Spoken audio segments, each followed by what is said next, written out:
ایک قانون جس کے آتے ہی دیش بھر میں سیاسی طوفان کھڑا ہو گیا۔ ایک طرف حکومت جو کہتی ہے کہ وہ ٹرانسپیرنسی لا رہی ہے، دوسری طرف مسلمان جو کہتے ہیں کہ ان کی زمینیں ہڑپنے کی سازش کی جا رہی ہے۔ یہ کہانی ہے وقف امینڈمنٹ ایکٹ 2025 کی۔ معاملہ اب سپریم کورٹ میں ہے اور عدالت نے ایک عبوری یعنی انٹرم فیصلہ سنایا ہے۔ آج ہم سپریم کورٹ کے اسی فیصلے پر بات کریں گے۔ سب سے پہلے یہ سمجھنا ضروری ہے کہ وقف کیا ہوتا ہے۔ اسلام میں جب کوئی شخص اپنی پراپرٹی اللہ کے نام پر دین یا خدمت کے کام کے لیے وقف کر دیتا ہے، جیسے مسجد، قبرستان یا مدرسہ کے لیے، تو وہ وقف پراپرٹی بن جاتی ہے۔ انڈیا میں ریلوے اور ڈیفنس کے بعد سب سے زیادہ زمین وقف بورڈز کے پاس ہے، لگ بھگ 8,70,000 پراپرٹیز۔ اپریل 2025 میں پارلیمنٹ نے 1995 کے وقف ایکٹ میں ترمیم یعنی امینڈمنٹ کیا۔ حکومت نے کہا کہ اس سے وقف پراپرٹیز کی مینجمنٹ میں ٹرانسپیرنسی آئے گی اور کرپشن رکے گا، لیکن اس قانون میں 4 سے 5 ایسی باتیں تھیں جنہوں نے پورے ملک میں بوال کھڑا کر دیا۔ پہلا اور سب سے بڑا تنازع تھا وقف بائی یوزر کا خاتمہ۔ پہلے اگر کوئی پراپرٹی صدیوں سے مسجد یا قبرستان کے طور پر استعمال ہو رہی تھی تو اسے وقف بائی یوزر مان لیا جاتا تھا، بھلے ہی اس کے کاغذ نہ ہوں۔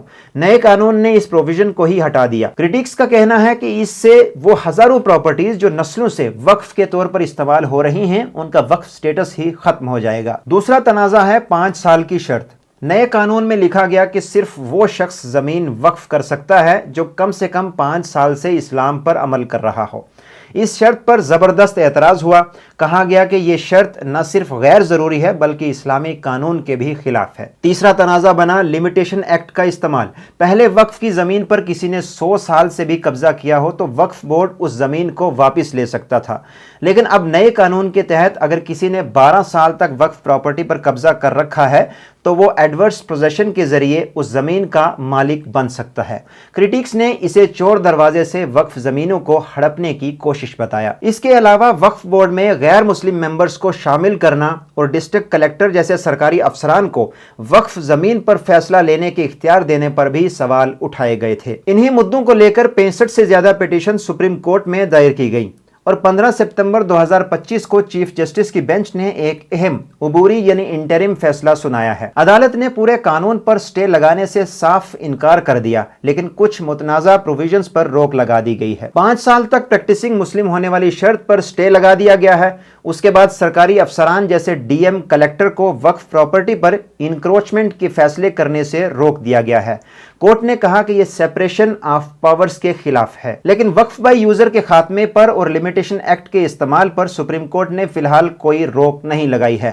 غیر مسلم ممبرز پر بھی روک نہیں ہے، لیکن ان کی تعداد سینٹرل بورڈ میں 4 اور اسٹیٹ بورڈز میں 3 تک محدود کر دی گئی ہے۔ تو آپ سوچ رہے ہوں گے کہ اب آگے کیا ہوگا۔ یاد رہے کہ یہ سپریم کورٹ کا حتمی فیصلہ نہیں ہے، یہ صرف ایک انٹرم آرڈر ہے، یعنی جب تک کیس کا فائنل فیصلہ آتا تب تک یہ روک جاری رہے گی۔ مسلم پرسنل لا بورڈ نے اس فیصلے کا خیر مقدم کیا ہے، لیکن اسد الدین اویسی کی پارٹی اور دوسری تنظیمیں پورے قانون کو رد کرنے کی مانگ پر اڑی ہوئی ہیں۔ یہ معاملہ صرف زمین کا نہیں بلکہ مسلمانوں کے آئینی حقوق یعنی کانسٹیٹیوشنل رائٹس، ان کی مذہبی آزادی اور دیش کے سیکولر ڈھانچے سے جڑا ہوا ہے۔ ایک طرف حکومت کی شفافیت کی دلیل ہے تو دوسری طرف ایک قوم کو اس کے مستقبل کا ڈر۔ سپریم کورٹ کا حتمی فیصلہ ہی طے کرے گا کہ وقف قانون کا انجام کیا ہوگا، لیکن تب تک یہ سوال بنا رہے گا کہ کیا یہ قانون واقعی مینجمنٹ سدھارنے کے لیے ہے یا اس کے پردے میں کوئی اور سیاسی مقصد چھپا ہے۔ اس پورے معاملے پر آپ کی کیا رائے ہے؟ ہمیں کمنٹ سیکشن میں ضرور بتائیں۔